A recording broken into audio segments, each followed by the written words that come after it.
backwards train POV. Hey, how are ya? Lines have really gotten a lot less crowded. It's 5:25 right now, and earlier that was full.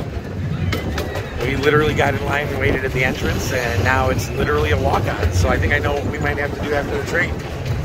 That is, if we make it off alive.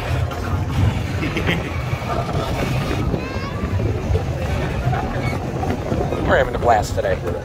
It's probably going to be our last trip here this season. So we got to make the best of it.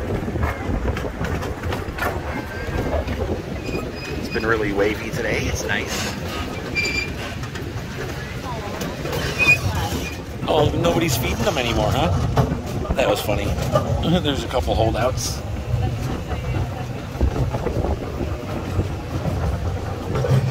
That was crazy earlier. Yeah, so we're going to enjoy the rest of our train ride and see what else happens.